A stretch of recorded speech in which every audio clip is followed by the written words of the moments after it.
아이고, 여기가 바로 그 빌어먹을 법무사 사무실이지요.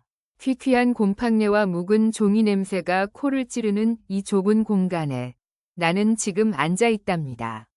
내 앞의 책상은 말 그대로 서류 더미의 산이었지요. 좋기 30회는 좋기 묵었을 법한 짙은 갈색 나무 책상인데 그 위에는 온갖 민원 서류니, 계약서니, 통장거래 내역서니 하는 종이들이 마치 쓰나미라도 휩쓸고 간 듯이 흩어져 있었거든요. 나는 이 서류 더미 속에서 며칠 밤낮을 보냈는지 모르겠어요. 내 눈은 이미 충혈되어 핏발이 서 있었고 허리는 돌덩이처럼 굳어버렸지요. 돋보기로 들여다봐야 겨우 식별 가능한 글씨들을 보면서 나는 내 심장이 얼마나 차갑게 식어가는지를 느끼고 있었답니다. 저기 저 삐걱거리는 낡은 의자에 앉아 나는 며칠 전까지 나에게 온갖 감언이설을 늘어놓았던 그 사람, 김 사장을 떠올렸어요. 김 사장이라니 이제는 그 이름만 들어도 속이 뒤틀리는 기분이지요. 나는 그에게 내 전 재산이나 다름없는 큰 돈을 맡겼었거든요. 그것도 아주 중요한 부동산 정리건 때문에 꼼꼼하게 확인하고 위임장을 써주었던 일까지 생생한데 이제 와서 그의 말은 몽땅 거짓말이었던 모양이에요. 그는 분명히 돈을 잘 처리해서 돌려주겠다고 약속했었지요. 그런데 약속 날짜가 훌쩍 지나도 그 어떤 연락도 오지 않았답니다. 내가 전화를 걸면 받지 않거나 받더라도 횡설수설하며 시간을 끌었으니 내 속이 터져 나가지 않는 게 용했지요. 나는 그 냄새나는 종이 쪼가리들 사이에서 마치 지뢰밭을 걷는 기분으로 모든 거래 내역을 추적하고 있었답니다. 이 낡은 사무실의 형광등은 자꾸 깜빡거려서 내 눈을 더 괴롭혔어요. 이래 봬도 내가 한때는 동네에서 꽤 깐깐하고 성격 고약한 사람으로 통했거든요. 남의 말은 절대 귀담아 듣지 않고 내 말이 곧 법인 양 굴었지요. 그래서 주변 사람들은 나를 피하는 사람도 많았지만 적어도 돈 문제만큼은 내가 세상에서 제일 똑똑하고 냉철하다고 자부했었답니다.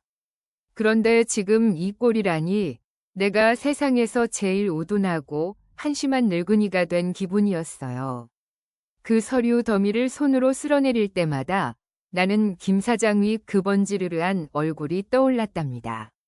빚쟁이들에게 쫓기던 나를 보고 마치 구세주처럼 나타나서는 걱정 마세요, 사장님. 제가 법무사 일 오래 해서 이쪽은 전문가랍니다. 라고 호언장담했었지요. 그때 나는 그의 말에 홀딱 넘어갔어요. 너무 절박했거든요. 이 집이라도 지켜야 한다는 일념 하나로 모든 권한을 위임했답니다.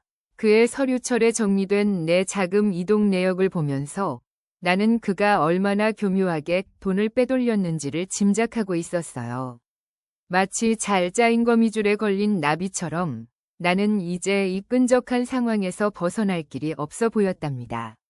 이 법무사 사무실의 공기는 왠지 모르게 무거웠고 창밖으로 보이는 바깥 세상은 평화로워 보여서 더욱 나를 비웃는 것 같았어요.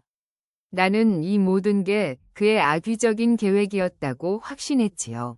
이 고집불통인 나를 상대로 감히 이런 짓을 하다니 두고 보자는 심정이었답니다. 나는 이 낡은 책상에 팔꿈치를 짚고 굳은 얼굴로 계산기를 두드렸어요. 덧셈과 뺄셈이 반복될 때마다 잃어버린 돈의 액수는 내 가슴에 커다란 구멍을 뚫는 것 같았거든요. 나는 이 돈을 되찾기 위해서라면 이 세상 끝까지 쫓아가서라도 정의를 구현해야 한다고 다짐했답니다. 내 독한 성격이 여기서도 빛을 발해야 했지요.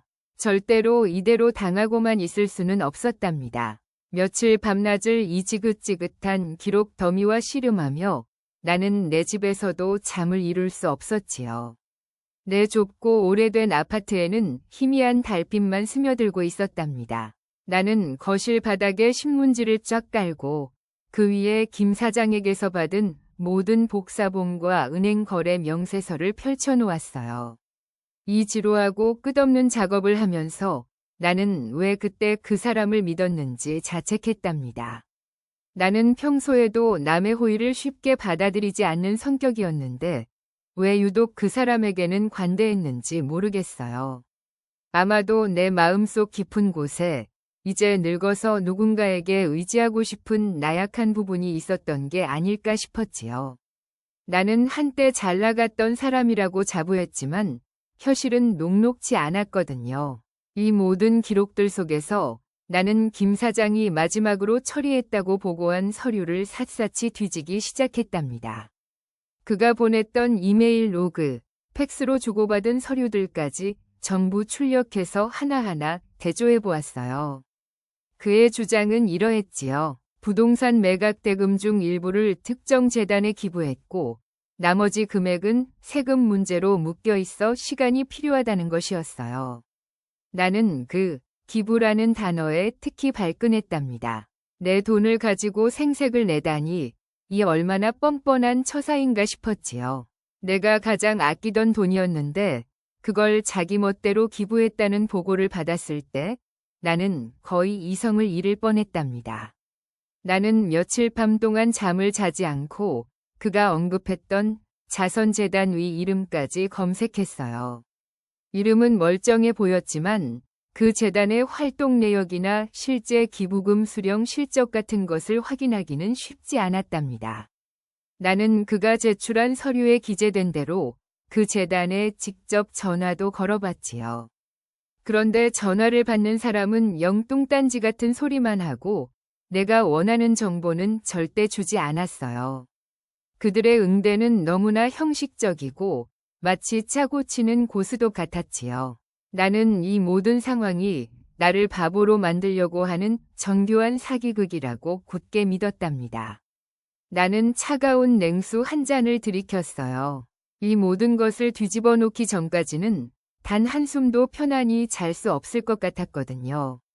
내 머릿속은 온통 어떻게 하면 이 녀석을 법의 심판대 위에 세울 수 있을까 하는 생각뿐이었답니다. 내 깐깐함이 드디어 발동이 걸린 셈이었지요.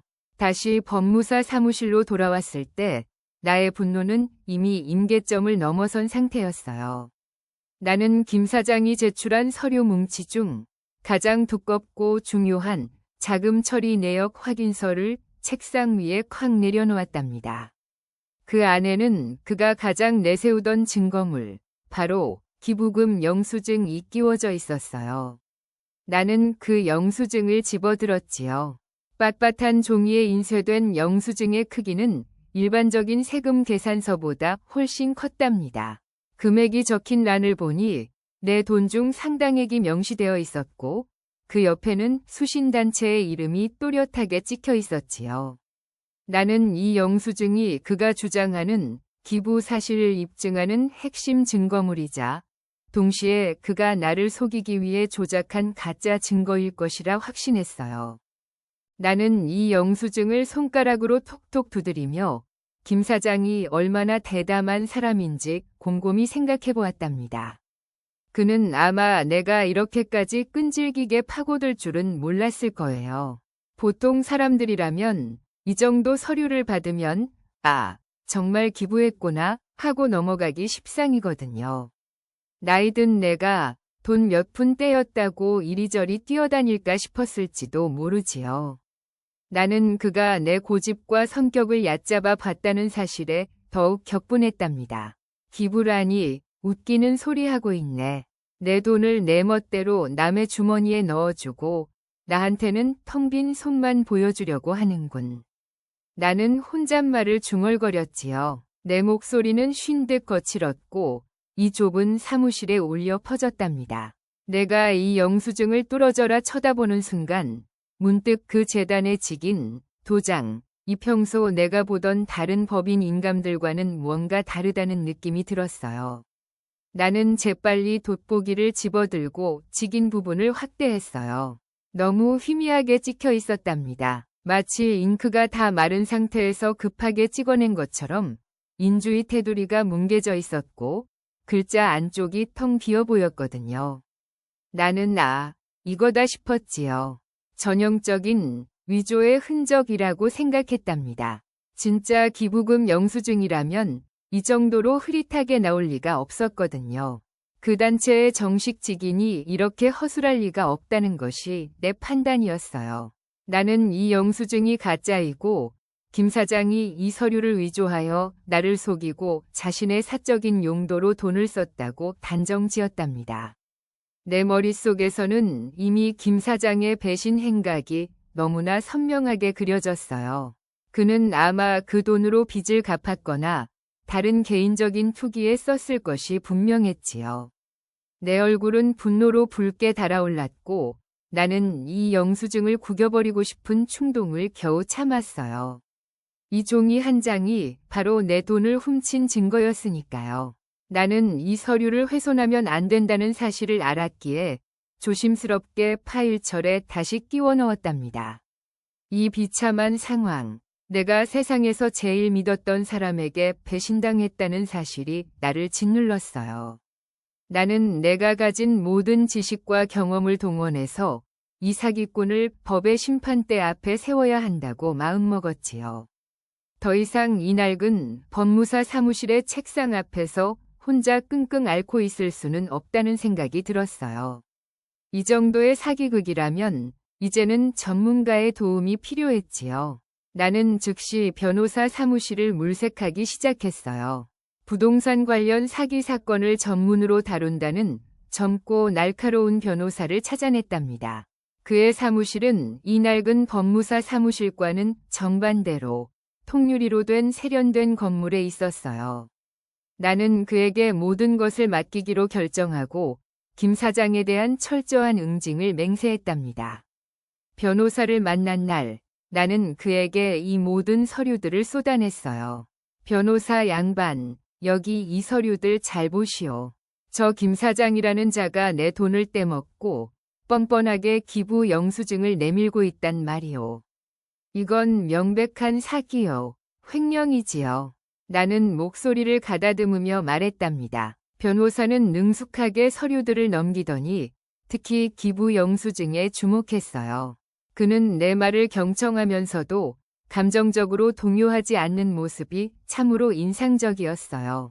그는 그 흐릿한 직인을 보더니 고개를 끄덕였지요. 사장님 말씀대로 이 직인은 의심스러운 부분이 많습니다. 하지만 저희가 이 사기 행각을 입증하기 위해서는 단순히 직인이 희미하다는 것만으로는 부족해요. 상대방은 언제든지 보관 과정에서 훼손되었다고 주장할 수 있거든요. 변호사의 냉철한 현실 지적에 나는 다시 한번 분노와 좌절감을 느꼈답니다. 맞아요. 나는 그저 감정적으로만 움직였지. 법적인 절차에 대해서는 너무나 문외한이었던 거예요. 나는 그에게 독하게 말했지요. 변호사 양반, 나는 이 일로 잠도 못 자고 뼈가 녹는 기분이었어. 내 돈을 돌려받는 것뿐만 아니라 저자의 뻔뻔한 얼굴을 아주 박살내고 싶소. 돈이 문제가 아니라 내 인생을 농락했다는 사실이 용서가 안 된단 말이오. 무슨 수를 써서라도 이 모든 것이 조작된 것임을 밝혀내시오. 내 재산의 전부를 걸고서라도 나는 저자에게 가장 독한 벌을 받게 할 것이니 말이오. 나는 그렇게 말하며 내 통장 사본과 위임장 원본까지 모두 변호사에게 넘겼답니다. 변호사는 잠시 생각하더니 알겠습니다. 사장님, 저희가 최대한 이 서류들을 재검토하고 상대방이 제출한 모든 증빙 자료의 진위 여부를 확인해 보겠습니다. 시간이 좀 걸릴 수 있어요. 하지만 걱정 마세요. 우리는 기록으로만 말할 겁니다. 그의 단호한 말투에 나는 비로소 조금 안심을 할 수 있었답니다. 나는 이 깐깐한 변호사가 내 편이 되어주니 마치 굳게 닫혔던 감옥문이 조금 열린 듯한 해방감을 느꼈어요. 며칠 후 변호사 측에서 연락이 왔어요. 최종적으로 상대방이 제출한 모든 서류를 다시 한번 검토하겠다는 것이었지요. 나는 다시 그 낡은 법무사 사무실로 찾아갔어요. 책상 위에는 변호사가 미리 준비해둔 서류 복사본들이 가지런히 놓여 있었답니다. 나는 변호사가 지목한 기부금 영수증을 다시 집어들었어요. 여전히 직인은 희미했지만 이제는 내 눈으로만 볼 것이 아니라 전문가의 시선으로 다시 접근해야 한다는 생각에 마음을 다잡았지요. 나는 이 영수증의 앞면을 여러 번 비춰보고 만져도 보았어요. 그리고 무심코 나는 그 영수증의 뒷면을 넘겨보았답니다. 보통 기부 영수증이라는 것은 앞면만 보면 그만이라고 생각했으니 뒷면은 신경도 쓰지 않았거든요. 그런데 이게 웬일이랍니까? 영수증의 뒷면, 하얀 여백 부분에 아주 작은 글씨로 무언가가 연필 같은 것으로 휘갈겨져 있었어요. 너무 희미해서 처음에는 그냥 종이의 흠집인가 싶었답니다. 하지만 돋보기를 가져와서 10배 이상 확대해보니 그것은 명백히 누군가의 손글씨였어요. 2024년 12월 15일 반드시 처리할 것. X202412로 같은 알 수 없는 암호 같은 문자열과 함께 무언가 다급하게 적힌 메모였지요. 나는 심장이 쿵 내려앉는 것을 느꼈답니다. 김 사장이 이 메모를 남겼다면 대체 무슨 의미였을까요?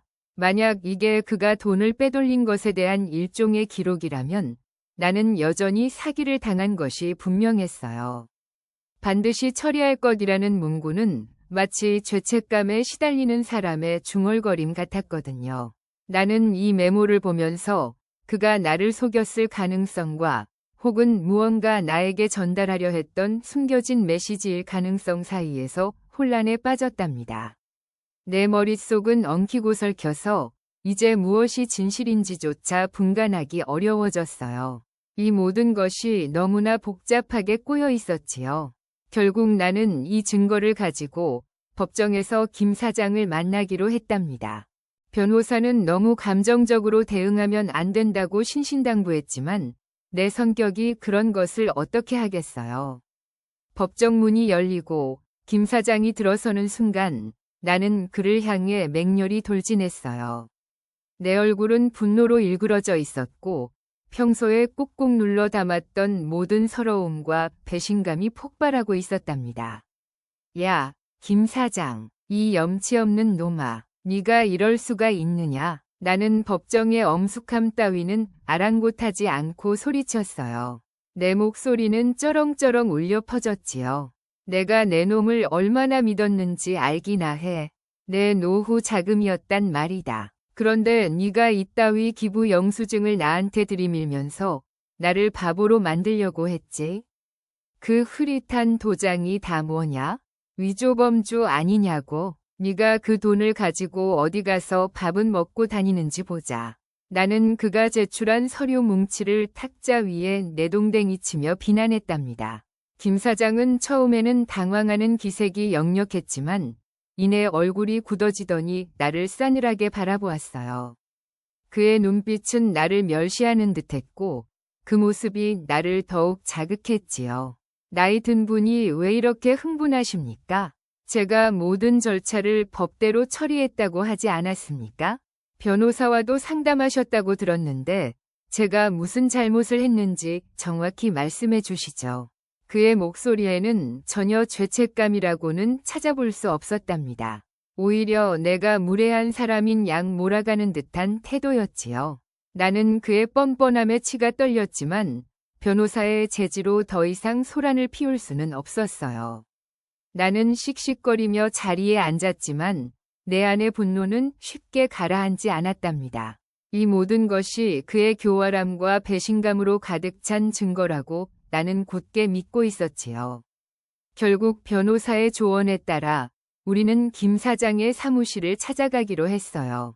직접 찾아가서 내가 확보한 모든 증거물, 특히 그 영수증 뒷면의 메모를 들이밀고 진실을 말하게 하려는 심산이었지요. 그의 사무실은 법무사 사무실보다는 조금 나았지만 여전히 정돈되지 않은 느낌이 역력했어요. 나는 변호사와 함께 책상 앞에 섰고 변호사는 그가 제출했던 기부금 영수증을 책상 위에 올려놓았답니다. 김 사장, 이 서류 말입니다. 변호사가 차분하게 말했어요. 이 영수증의 직인이 너무 희미해서 진위 여부가 의심됩니다. 게다가 뒷면에 이 메모가 발견되었는데 이게 대체 무슨 뜻이죠? X202412로 라니요. 저희는 사장님이 이 돈을 횡령하고 이 모든 것을 조작하려 했다는 정황을 강하게 의심하고 있습니다. 나는 변호사가 말을 마칠 때까지 숨도 쉬지 않고 김 사장을 노려보았어요. 나는 그의 얼굴에 땀방울이 맺히는 것을 놓치지 않았답니다. 그래, 이제 너도 겁을 먹었구나. 나는 속으로 쾌재를 불렀지요. 김 사장은 잠시 멍하니 서류를 응시하더니 갑자기 깊은 한숨을 내쉬었어요. 변호사님, 제가 사장님께 드릴 말씀이 있습니다. 하지만 이건 사장님께서 직접 이 서류를 들고 법무사 사무실로 돌아가셔서 다시 한번 마지막으로 검토하신 후에야 말씀드려야 할 것 같습니다. 제가 지금 당장 모든 것을 설명드릴 수는 없어요. 이 서류에 적힌 날짜를 확인해 보십시오. 이게 모든 것의 열쇠입니다. 그의 말은 더욱 수수께끼 같았답니다. 나는 변호사를 쳐다보았고 변호사는 잠시 망설이는 듯하더니 알겠습니다. 사장님, 일단 돌아가서 마지막 검토를 해보시죠. 라고 대답했어요. 나는 그의 태도에서 무언가 숨겨진 진실이 있다는 불길한 예감을 느꼈지만 그게 무엇인지는 전혀 짐작할 수 없었답니다. 다시 법무사 사무실, 낡은 책상 앞에 홀로 앉은 나는 이제 완전히 벼랑 끝에 몰린 기분이었어요. 김 사장의 마지막 말, 서류에 적힌 날짜를 확인해 보라는 말이 머릿속에서 떠나지 않았거든요. 나는 변호사가 최종 검토를 위해 복사해준 서류 뭉치를 다시 펼쳤습니다. 기부금 영수증 앞면, 그리고 뒷면에 그 희미한 메모. 나는 그 메모에 적힌 날짜, 2024년 12월 15일을 다시 확인했어요. 그리고 그때 나는 문득 이 영수증이 발행된 날짜를 확인해야겠다는 생각이 들었답니다. 보통 영수증은 발행일이 기재되어 있거든요. 나는 영수증 앞면에 가장 작은 글씨를 돋보기로 비추기 시작했어요. 나는 언제나 내가 깐깐해서 돈을 지켜왔다고 생각했지요. 그런데 정작 가장 중요한 발행일자를 내가 놓치고 있었다니 그 사실이 나를 더욱 비참하게 만들었어요. 나는 그 작은 글씨를 읽으려고 눈을 부릅떴고 마침내 그 날짜를 확인하는 순간 마치 세상의 모든 소리가 멈춘 듯한 정적이 찾아왔답니다. 발행일자란에는 이렇게 적혀 있었어요. 발행일 2025년 3월 10일. 순간 내 머릿속이 하얗게 변했답니다. 나는 그 자리에 주저앉을 뻔했어요. 내가 이 서류를 받은 시점은 불과 몇 달 전인 2024년 11월이었어요. 그런데 이 영수증의 발행일이 나중에 미래의 날짜로 되어 있다니요? 내가 처음에 의심했던 대로 김 사장이 이 영수증을 의조한 것이 맞았어요. 하지만 그의 의조 방식은 내가 생각했던 것과는 완전히 달랐답니다. 나는 그가 돈을 떼먹고 가짜 영수증을 만들었다고 생각했는데 이 날짜는 마치 이 모든 처리가 아직 끝나지 않았거나 아니면 무언가 고의적인 미래 기재를 노렸다는 뜻 같았거든요.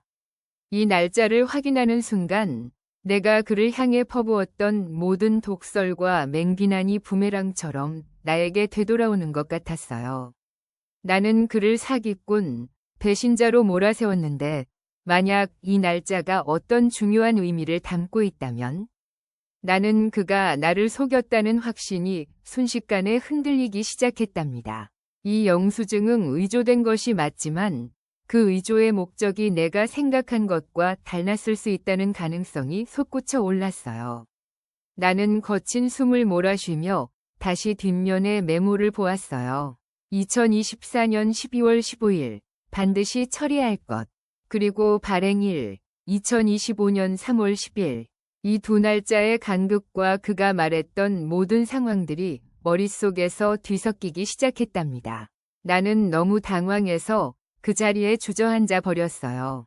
엉망으로 구겨진 서류 더미 위로 내 손이 떨리는 것을 멈출 수가 없었지요. 나는 그를 너무나 독하게 몰아붙였는데 혹시라도 내가 오해하고 있었다면 그 수많은 독한 말을 내뱉었던 기억들이 파도처럼 밀려왔어요. 나는 그동안 그 사람을 얼마나 모질게 대했는지 떠올렸답니다. 그가 얼마나 쫓기고 있었는지, 그리고 나에게 얼마나 간절하게 매달렸었는지도 말이에요. 나는 무작정 김 사장의 집 주소로 달려갔어요. 변호사에게는 일단 상황을 보겠다고만 말해두고 이성보다는 내 불안한 심장이 이끄는 대로 움직였답니다. 그의 집은 허름한 빌라의 3층이었어요. 문을 두드려도 대답이 없었지요. 나는 주저앉아 울고 싶었지만 꾹 참았어요. 그때 옆집 아주머니가 밖으로 나오셨답니다. 아주머니, 저 김 사장네 이웃인데요. 혹시 김 사장 어디 갔는지 아세요? 나는 억지로 목소리를 가다듬었답니다. 옆집 아주머니는 나를 위아래로 훑어보더니 나직하게 말했어요. 아이고, 그 김 서기장 말이지. 며칠 전에 갑자기 조용해졌어. 입원했다고 하더라고. 아들이 그러던데 갑자기 몸이 안 좋아져서 큰 병원으로 옮겼다고 하던데. 큰 병원이요? 어떤 병이신데요? 내 목소리가 너무 떨려서 나조차도 듣기 힘들었답니다. 글쎄, 정확히는 모르겠는데 곁에 아들이 하루 종일 간호하고 있더라고. 아까 병원비 문제로 애를 먹는 걸 봤는데 김 서기장이 워낙 빚이 많아서 그런지 병원에서도 난색을 표하는 것 같던데. 그 말을 듣는 순간 나는 온몸의 피가 차갑게 식는 것을 느꼈어요.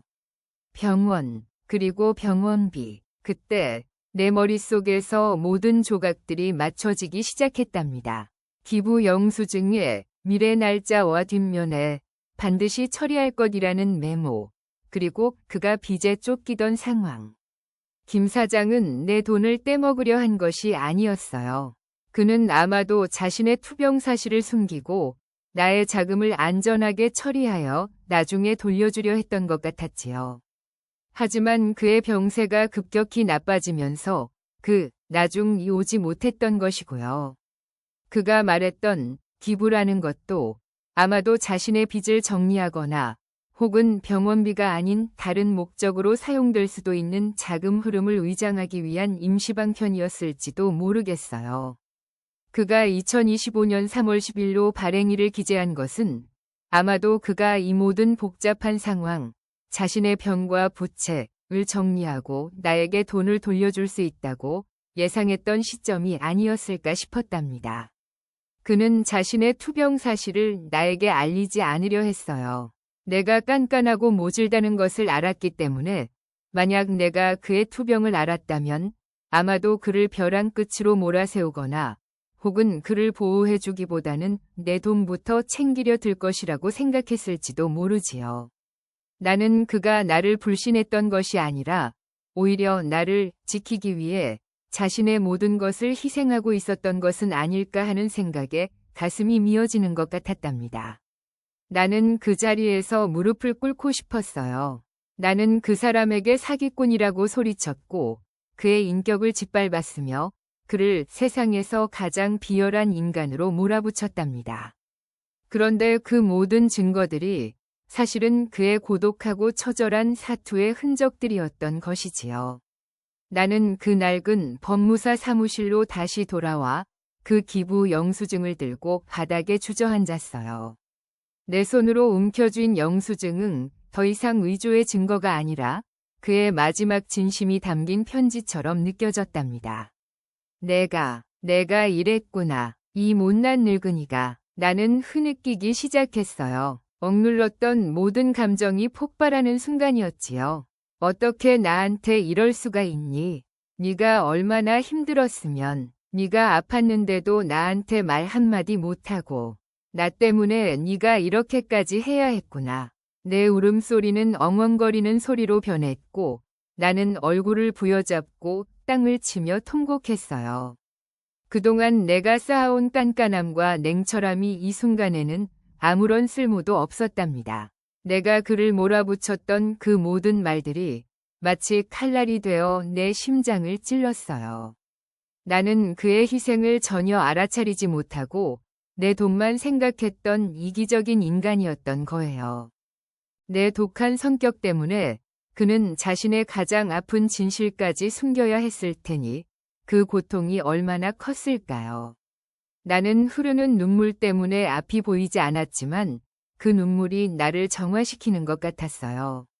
시간이 얼마나 흘렀을까요? 펑펑 울고 난 뒤 나는 겨우 마음을 추스르고 변호사에게 전화를 걸었어요. 김 사장의 병원 정보를 알아내고 그에게 내가 잘못 판단했다는 사실을 설명해야 했지요. 변호사는 처음에는 당황했지만 내 목소리에서 진실을 느꼈는지 알겠습니다, 사장님. 일단 상황을 파악해 보겠습니다. 하지만 이번 일은 사장님께서 먼저 이의를 제기하셨으니 법적 절차는 신중해야 합니다. 라고 말했답니다. 며칠 뒤 모든 것이 정리되었어요. 김 사장의 아들이 변호사를 통해 연락이 왔답니다. 아들은 아버지의 투병 사실을 숨기려 했던 이유에 대해 용서를 구했어요. 그가 아팠던 병명은 심각한 난치병이었고 그가 진행했던 부동산 업무는 사실상 그의 마지막 거래였던 셈이었지요. 그는 그 돈을 온전히 처리하여 나에게 돌려주고 남은 돈으로 자신의 병을 치료하려 했던 거예요. 그 기부 영수증에 조작된 날짜는 그가 자신의 수술 날짜와 맞추어 처리하려 했던 최종 기한이었던 것이지요. 그 희미한 직인 역시 그가 병상에서 급하게 처리하려 했기 때문에 생긴 실수였답니다. 나는 김 사장의 병실을 찾아갔어요. 링거액을 달고 창백하게 누워있는 그를 보니 나의 독했던 마음이 눈 녹듯 사라졌답니다. 나는 그의 손을 잡고 아무 말도 할 수 없었어요. 그저 눈물만 흘렸지요. 미안하오, 김 사장. 내가 너무 못됐었어. 당신의 그 무거운 짐을 끝까지 모르고 당신을 사기꾼으로 몰았으니. 김 사장은 힘없이 웃으며 말했어요. 아닙니다, 사장님. 저도 제 몸이 이 지경이 될 줄은 몰랐지요. 사장님께 차마 그런 말씀을 드릴 수가 없었어요. 깐깐하신 사장님께서 제 병을 아시면 제게 남은 일까지 전부 중단시키실까 봐 두려웠답니다. 그의 그 마지막 말이 내 심장에 깊이 박혔답니다. 결국 그는 나를 걱정하고 있었던 거예요. 나는 그 자리에서 빚을 받겠다는 이야기는 쏙 집어넣고 그가 치료에만 전념할 수 있도록 내가 할 수 있는 모든 지원을 약속했어요. 내 돈 일부는 그가 치료하는 데 쓰이게 되었지만 이제는 그 돈이 전혀 아깝지 않았답니다. 오히려 그 돈이 나에게 가장 큰 깨달음과 감사함을 안겨주었으니까요. 오늘 나는 다시 그 낡은 법무사 사무실에 앉아 있답니다. 책상 위에는 이제 서류 더미 대신 깔끔하게 정리된 영수증 몇 장만이 놓여 있어요. 창문을 활짝 열었더니 아침 햇살이 사무실 안으로 쏟아져 들어오더군요. 그 햇살은 마치 김 사장의 진심처럼 따뜻하고 눈부셨답니다. 나는 그 깐깐했던 내 성격이 얼마나 많은 것을 놓치게 했는지 뼈저리게 깨달았어요. 나는 이제 알아요. 겉으로 드러난 서류나 날짜보다 그 이면에 숨겨진 사람의 진심이야말로 가장 중요한 증거라는 것을요. 이 모든 복잡했던 사건이 정리되고 내 마음속에 남은 것은 돈을 떼었다는 분노가 아니라 한 사람의 고귀한 희생에 대한 깊은 평온함이었답니다. 나는 이제 이 햇살 아래서 내가 정말로 감사해야 할 것이 무엇인지 비로소 알게 되었어요. 이제 이 지긋지긋한 책상에서 일어나 새로운 마음으로 살아가야겠다고 다짐했지요. 정말 고맙고 미안해요, 김 사장. 내가 당신의 헌신을 영원히 잊지 않을게요.